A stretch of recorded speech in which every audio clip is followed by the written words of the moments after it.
Bom dia, monstrinhos, espero que vocês estejam bem. Hoje nós vamos começar a conversar sobre Idade Média, tá? Como tudo em história, a Idade Média, ela não, essa passagem, né, da Idade Antiga para a Idade Média, ela não aconteceu do dia para a noite. Ela foi um processo, né? Primeiro ponto que eu tenho a dizer a vocês é o seguinte: como a Idade Média é um período extremamente longo, né, que dura aí cerca de quase 1000 anos, né, houve a necessidade de dividir, né, a Idade Média para uma compreensão melhor.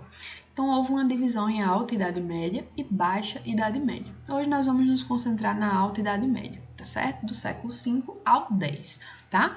Algumas características, alguns pontos importantes que aconteceram na Alta Idade Média vão determinar os rumos da nossa conversa. Então, primeiramente, uma coisa importante que vai acontecer na Alta Idade Média são ainda, né, os resquícios das invasões bárbaras, né, que vão basicamente destruir aí o Império Romano. Observe que vão se formar vários reinos, né, desses povos ditos bárbaros pelos romanos, certo? E o que é que a gente vai observar com isso? Que ocorre uma descentralização política. Você não tem mais um imperador que centraliza todo o poder, você tem vários reinos, vários reis aí brigando pelo poder. Lembra até um pouquinho aí de Game of Thrones, quem já assistiu Game of Thrones, quem saca aí de Game of Thrones, certo?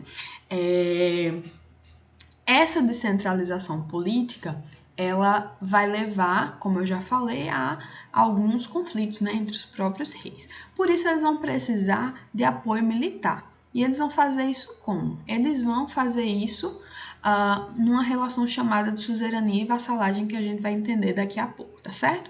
É uma sociedade que vai se ruralizando cada vez mais, isso não é uma coisa que acontece exatamente na Idade Média, já vai acontecendo no final do Império Romano, né? Como vai se desestruturando aquele mundo baseado no comércio, você vai tendo uma ruralização cada vez maior, com a escassez de escravos, né? Os senhores, donos de terra, vão ali pegando pessoas livres mesmo, servos, né, que vão se transformar em servos para trabalhar em suas terras, e isso vai dar origem à formação do feudalismo. E o que é que vai ser o feudalismo? O feudalismo vai ser o sistema político, econômico e social da Europa medieval, fundamentado basicamente em quê? Na propriedade de terra, tá certo? Então, a propriedade de terra que vai delimitar aí se a pessoa é rica ou pobre, tá certo? Nessa estrutura, como eu falei para vocês, o rei vai precisar de apoio, né? Onde é que ele vai encontrar isso? No suzerano.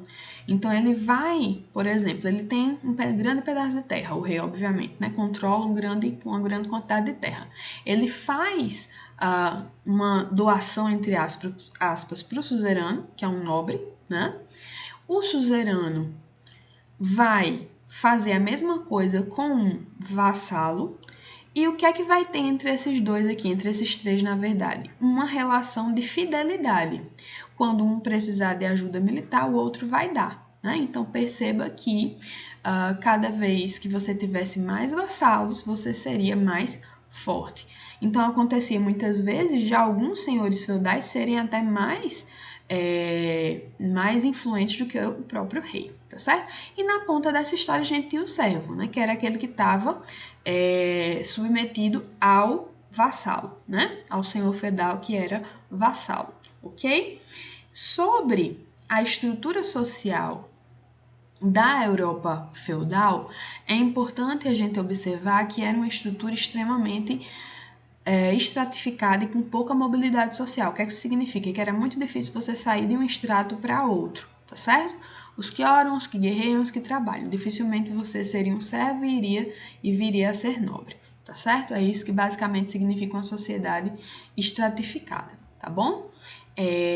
Voltando aqui para essa estrutura, que vai ser a base do mundo feudal, como eu falei, né? O feudo, então, ele vai ser a unidade de produção de riqueza do mundo medieval. A gente vai observar aqui que tem várias áreas E uma coisa que eu queria destacar aqui, ó, é a importância da igreja como aí cada vez mais, né, o catolicismo se colocando como religião predominante oficial, já ainda no Império Romano, né, e agora então durante a Idade Média isso vai se fortalecer e se consolidar, a igreja cada vez mais como uma figura importantíssima para o controle social. Observe que agora você não tem mais um imperador, mas você tem uma instituição que consegue, de certa maneira, arregimentar todo esse mundo ocidental, que vai ser a igreja, tá certo? Então, por hoje a gente fica por aqui. Eu espero que vocês tenham compreendido alguma coisa, apesar da correria, tá certo? E na próxima aula a gente continua. Abraço!